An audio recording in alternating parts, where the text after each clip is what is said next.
নমস্কার, আমি মিলি সরকার Bengali urban kitchen থেকে বলছি। আজকে আমি আবার একটা ছোট্ট ভিডিও নিয়ে এসেছি আপনাদের জন্য। এখন তো গরমের সময় বাজারে প্রচুর পাকা আম, সেই আম দিয়ে খুব সহজেই কীভাবে ঠান্ডা ঠান্ডা লস্যি আপনারা ঘরে বানিয়ে ফেলতে পারেন, সেটাই আজ আমি আপনাদের সঙ্গে শেয়ার করছি। এই ঠান্ডা লস্যি রেসিপিটা আশা করি আপনি স্কিপ না করে সম্পূর্ণ দেখবেন। দেখে ভালো লাগলে অবশ্যই ফ্যামিলি আর ফ্রেন্ডদের সঙ্গে শেয়ার করতে ভুলবেন না।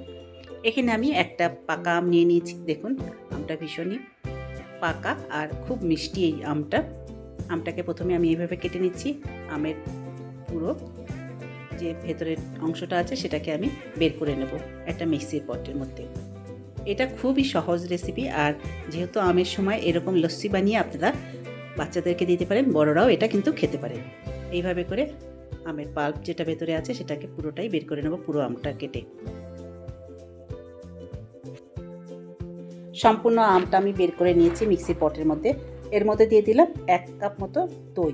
এটা আমি ঘরে পাতা দই দিয়ে দিলাম, সেই দইটা। তারপর এর মধ্যে দিয়ে দেবো চিনি।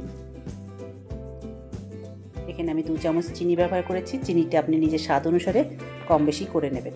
যদি মনে হয় বেশি দরকার সেক্ষেত্রে আপনি চিনি একটু বেশি দিতে পারেন, আর যদি মনে হয় চিনি আপনি স্কিপ করবেন সেটাও কিন্তু আপনি করতে পারেন।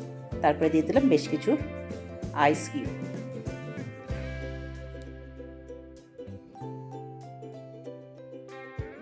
তারপর এটাকে মিক্সিতে একটু ফেটিয়ে নেব।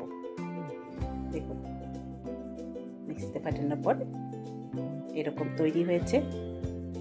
এরকম ঠিক স্মুথ একটা ব্যাটার মতো তৈরি হয়েছে। দেখুন কেমন সুন্দর লস্যি তৈরি হয়েছে। এবার আমি একটা গ্লাসে ঢেলে দেখিয়ে দিচ্ছি। দেখুন, চিল্ড লস্যি দিয়ে দিলাম গ্লাসে।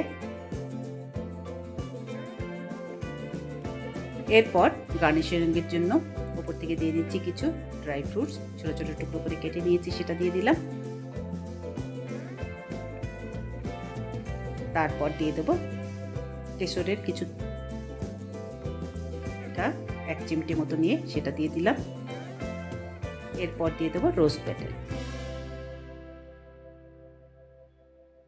দেখুন সুন্দর করে একটা রোজ পেটাল উপর থেকে দিয়ে দিলাম। আর এইভাবে সার্ভ করার জন্য তৈরি ঠান্ডা ঠান্ডা ম্যাঙ্গো লস্যি। এই গরমে যে কোনো দিন আপনারা এই আমের সিজনে বানিয়ে ফেলতে পারেন এরকম ম্যাঙ্গো লস্যি।